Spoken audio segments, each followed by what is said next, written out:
Bonjour, c'est Gilles du site boursicoté.com. Voici l'analyse technique des principales paires de devises du marché Forex pour cette séance du lundi 30 septembre 2013.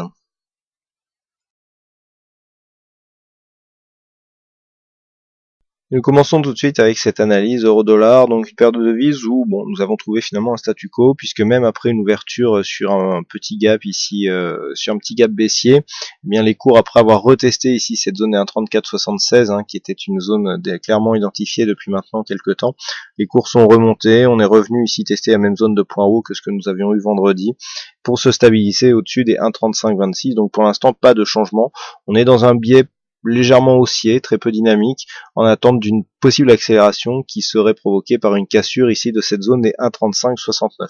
À noter que nous avons eu une phase de consolidation qui a légèrement dépassé ici le retracement des 38,2, que désormais les zones de point bas se situent sur cette zone et que nous sommes donc toujours potentiellement en présence d'une tendance assez dynamique malgré ici la cassure de ce support haussier, que nous sommes donc en présence d'une tendance qui pourrait potentiellement être assez dynamique. Par contre, une cassure ici de cette zone de point bas qui se situe sur cette bougie à 1,3462, eh bien il y aurait dans ce cas-là un retour qui sera à prévoir dans la zone 50,61,8.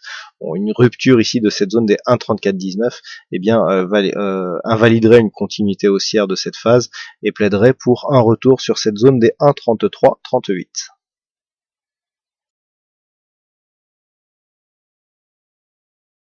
Sur le câble, pas de surprise, nous sommes toujours ici dans une phase de continuité haussière.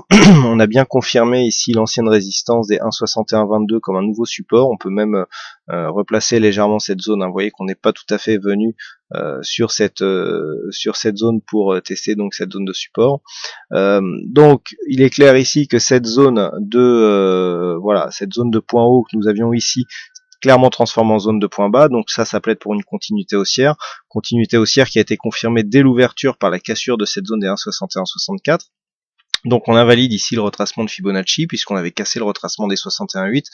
Je vous avais dit que juste sous cette zone il y avait le retracement le support majeur des 1,5972, excusez-moi, qui était un support donc qui provoquerait certainement un rebond significatif. Bon, alors on a eu plus qu'un rebond puisque ce point bas ici, ce contact de point bas, s'est transformé en retournement de tendance court terme, puisqu'on est directement venu chercher ici la bolle supérieure et que depuis on n'est plus revenu marquer de contact avec la bolle inférieure et que l'on reste au-dessus de cette moyenne mobile 20 exponentielle. Donc cela est confirmé par la cassure ici de cette zone des 1,6164 et on attend un retour ici sur le prochain sur la prochaine résistance majeure qui se situe à 1,6213.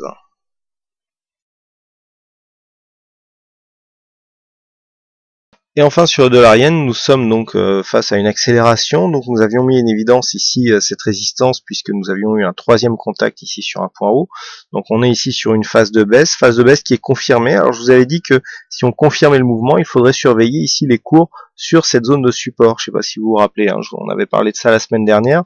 Donc là on est tout à fait en phase de confirmation de ce support puisque les cours sont venus marquer un contact sur cette zone et sont en train de rebondir du point de vue très court terme en tout cas. Vous voyez, c'est très clair ici sur cette zone lorsque l'on rapproche. Donc on confirme ici la continuité du mouvement. Alors c'est un mouvement qui est peu dynamique puisque un mouvement très dynamique en général on reste comme avec la moyenne mobile 20 exponentielle qui peut se placer comme zone de résistance ou support. Là, on est sur une tendance un peu plus longue, puisque vous voyez sur ces trois derniers contacts, c'est la moyenne mobile 50 qui est venue s'imposer comme zone de résistance. Donc, moyenne mobile 50 joue aussi sur les tendances, mais sur les tendances plus longues. Donc, on est ici sur une phase de tendance un peu moins dynamique. On a toujours des points hauts et des points bas qui sont toujours de plus en plus bas. On vient de placer un nouveau plus bas ici sur cet horizon court terme. Et les cours rebondissent ici en direction de la moyenne mobile 20 exponentielle. Donc, a priori, pour l'instant, le rebond peut continuer, puisque c'est cette moyenne mobile 50 qui a l'air de définir la dynamique actuelle, mais on confirme ici l'orientation baissière. Alors par contre, maintenant, c'est assez intéressant, on va revenir sur une vue un peu plus globale. Nous avions eu une cassure ici de cette résistance, qui était une résistance majeure, après plusieurs échecs. On avait vu que ça pouvait donner des signaux de retournement long terme, mais le problème c'est qu'on n'arrive pas à valider une accélération haussière suite à la cassure de cette résistance. Le fait que l'on revienne ici sous cet ancien support pourrait totalement invalider, puisqu'on repasserait donc, alors on ne recasse pas la pointe, puisqu'en général il y a très peu de probabilité qu'une fois qu'on sort du triangle, on recasse la pointe de ce triangle, ça arrive mais c'est très rare.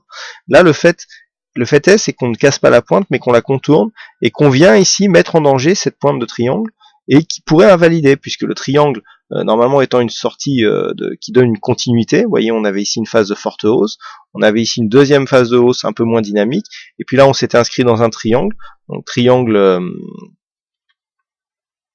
symétrique, qui nous donne donc un objectif de continuité, donc sortie par le haut, c'est classique puisqu'on est rentré par le bas. Là, le problème, c'est que si on revient vers la pointe et qu'on la contourne et qu'on casse cette pointe, eh bien, on invalidera cette sortie de continuité. On pourrait avoir un mouvement de retournement, puisque si on regarde bien, on a ici une phase. Alors, on a presque un diamant, mais il n'est pas assez régulier pour vraiment le valider. Mais on a ici une phase où on a de la volatilité qui se fait.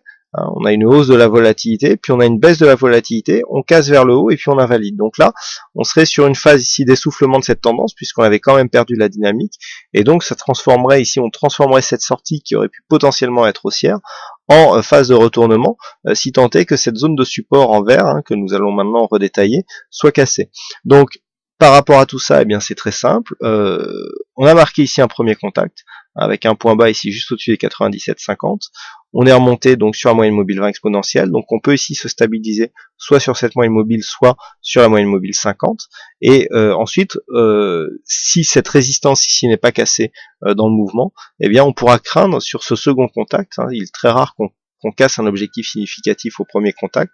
Donc sur le deuxième contact, il est tout à fait possible que l'on vienne casser ici cette zone de support en vert, et que du coup, on casse ici cette zone des 97,35 qui représente la pointe de triangle, et donc l'on invalide celui-ci, et donc là on serait dans une figure de retournement.